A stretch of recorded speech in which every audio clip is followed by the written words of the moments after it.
Barcelona, Venice, बाली, mount Fuji, Paris और हवाई, अलग अलग देशों में बसी इन जगहों में एक बात कॉमन है, वो है इनकी लाइफलाइन यानी टूरिज्म। लेकिन बीते दिनों इन जगहों से एक और कॉमन ट्रेंड सामने आया, वो था लोकल लोगों का टूरिस्ट्स के खिलाफ विरोध प्रदर्शन। और विरोध प्रदर्शन भी हल्के फुल्के नहीं, तगड़े। जैसे बार्सिलोना में वहाँ के लोकल लोगों ने सैलानियों पर वाटर गन से पानी फेंका। जापान में एक शहर में 65 फीट का एक काला कपड़ा लगा दिया गया क्योंकि वहाँ से माउंट फूजी का सबसे अच्छा व्यू दिखता था और जनता भीड़ से उकता गई थी। वहीं वेनिस में अगर आपको अपना दिन बिताना है तो आपको अलग से एक फीस देनी होगी। और ये सब चीज़ें इसलिए की जा रही हैं ताकि ओवर टूरिज्म पर लगाम लगाई जा सके। ऐसे में हमारे मन में सवाल उठा कि घराई लक्ष्मी को आखिर कौन लौटाना चाहेगा, और ओवर टूरिज्म को लेकर इस तरह की शिकायत क्या हिंदुस्तान में भी है, और है तो इसके कारण क्या है।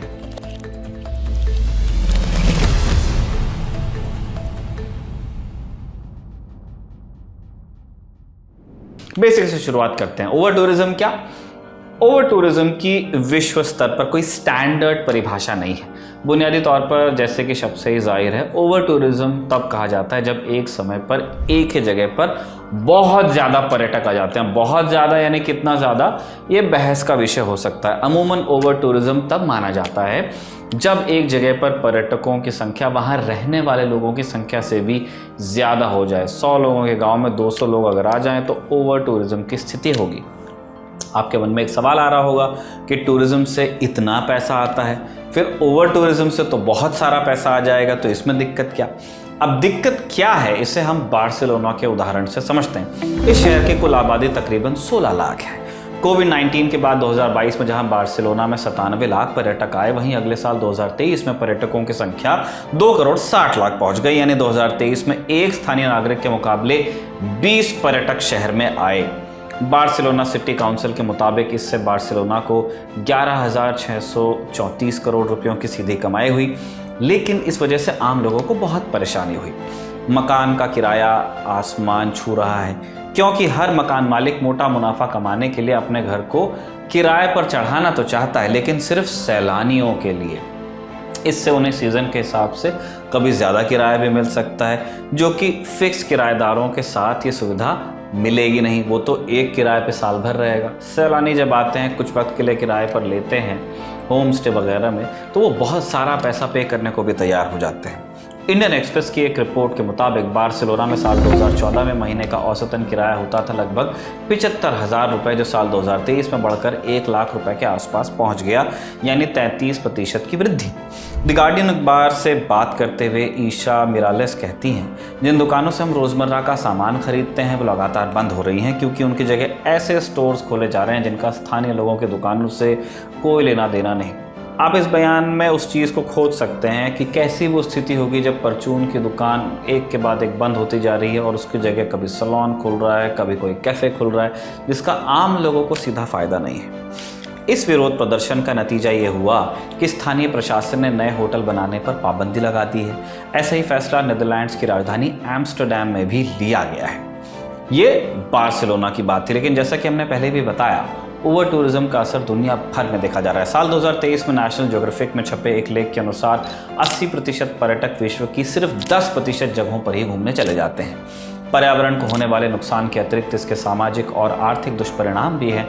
अब दुष्परिणाम कैसा, ये आपको एक बेसिक एग्जाम्पल से समझ में आएगा। मान लीजिए आपको बच्चों को स्कूल छोड़ने जाना है, या फिर आप जाना चाहते हैं अपने ऑफिस, लेकिन जो शहर की सड़कें हैं वो सैलानियों के लिए सेल्फी पॉइंट में तब्दील हो गई है। ना आप कार चला पा रहे हो, ना आप बाइक चला पा रहे हो, ना आप पैदल चल पा रहे हो।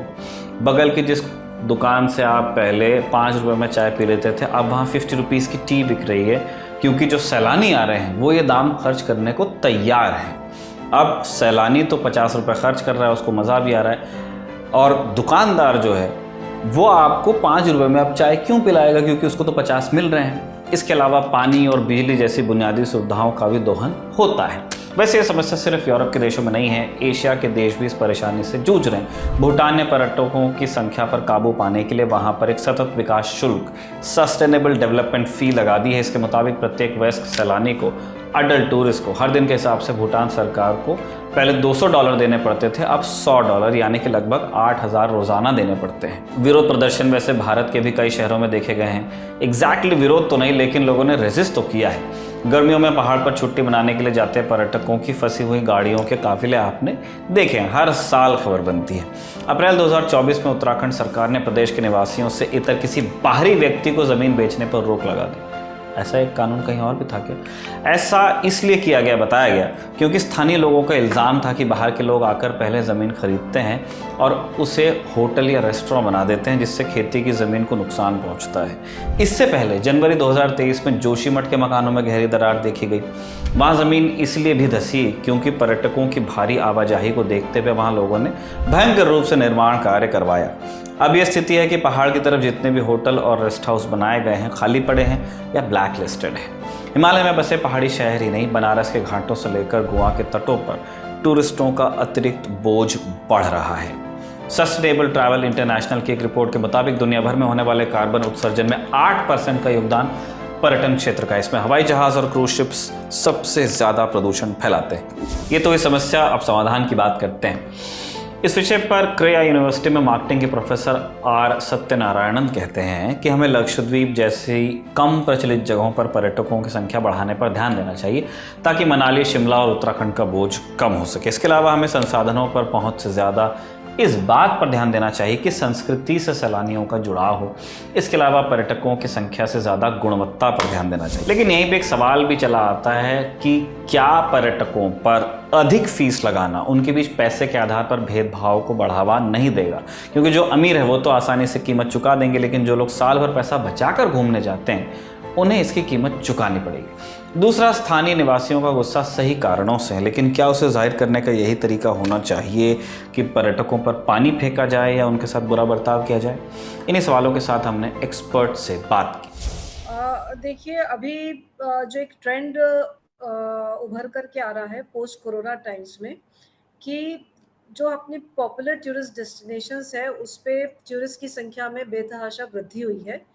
तो इसको एक पॉजिटिव और एक थोड़ा सा नेगेटिव एस्पेक्ट है। पॉजिटिव ये है कि नेचुरली टूरिस्ट आते हैं, लोकल इकोनॉमी में पैसा आता है, रोजगार बढ़ता है, बहुत सारे उसके पॉजिटिव कॉन्सिक्वेंसेस हैं। और हम सभी लोग, सारी state governments, government of India, हम सब लोग कोशिश करें कि अधिक से अधिक टूरिस्ट हमारे यहाँ पर आए, डोमेस्टिक, इंटरनेशनल, सब तरह के टूरिस्ट आए। लेकिन एक थोड़ा सा फॉल बैक इसमें ये आता है, ड्रॉबैक आता है कि हर जगह की कैरिंग कैपेसिटी होती है, और स्पेशली जो हमारे फ्रेजाइल इकोसिस्टम्स वाले जगह हैं। फॉर एग्जांपल अगर राजस्थान की बात करें तो दिसंबर के महीने में अगर आप जैसलमेर देखेंगे तो वहाँ पे जो जिस तरह का टूरिस्ट का फुटफॉल आता है, जो किले को विजिट करते हैं, जो सैंड ड्यून्स को विजिट करते हैं, तो हर जगह की जो कैरिंग कैपेसिटी है वो उस टूरिस्ट के फुटफॉल को उस जो बोझ है उसको झेल नहीं पाती, और वो रिफ्लेक्ट करता है गंदी सड़कों पे, सब जगह जो सैनिटेशन के इश्यूज हो जाते हैं, ट्रांसपोर्टेशन के इश्यूज आ जाते हैं, लंबी क्यूज के इश्यूज आ जाते हैं, बहुत सारे इश्यूज आ जाते हैं। और क्योंकि वहाँ पे होटल्स के कमरों में के जिसको कहना चाहिए इतनी कैपेसिटी भी नहीं होती है, तो फिर बहुत ज़्यादा रेट भी बढ़ जाती है होटल्स की। गर्मियों में देखें तो वही चीज़ हमारे माउंट आबू में होती है। तो जो इस तरह का एक फ्रेजाइल इकोसिस्टम है, स्पेशली जो हिली एरियाज का, वो उस बोझ को, इंक्रीज टूरिस्ट को सहन नहीं कर पाता है। तो नेचुरली वो कहीं ना कहीं एनवायरनमेंट को बहुत ज़्यादा नुकसान देता है। जो लोकल पॉपुलेशन है, हालांकि जो डायरेक्टली इनडायरेक्टली टूरिज्म से जुड़े हुए हैं, उनकी तो इकोनॉमी में वृद्धि होती है, लेकिन जो नेटिव्स हैं उनका कहीं ना कहीं पीस ऑफ माइंड, जैसे लोगों के घरों के आगे गाड़ियां खड़ी है, अगर कोई इमरजेंसी है वो घर के बाहर नहीं निकल पा रहे, हॉस्पिटल नहीं जा पा रहे क्योंकि बाहर इतनी गाड़ियों का रेला पेला है। कहीं कोई एग्जाम देने जा रहा होता है तो फिर वो because of over traffic jam वो रुक जाते हैं। तो लोकल लोगों को बहुत ज़्यादा उसमें समस्याएं आती हैं। लेकिन इसका मतलब ये नहीं है कि हम उसको एकदम ही इग्नोर कर दें, बिकॉज हर चीज़ को हमें बैलेंस लेकर के चलना होगा। तो जिसको कहना चाहिए कि हमें टूरिस्ट भी चाहिए, लेकिन एट द सेम टाइम हमारा जो कैरिंग कैपेसिटी है, किस तरह से हम थोड़ा-सा एक बैलेंस करके चले, हम नए-नए टूरिज़्म डेस्टिनेशंस डेवलप करें, इसकी ओर हमें ध्यान दिए जाने की आवश्यकता है। अंत में 18वीं सदी के सूफी शायर ख्वाजा मीर दर्द का एक शेर सुनते जाइए।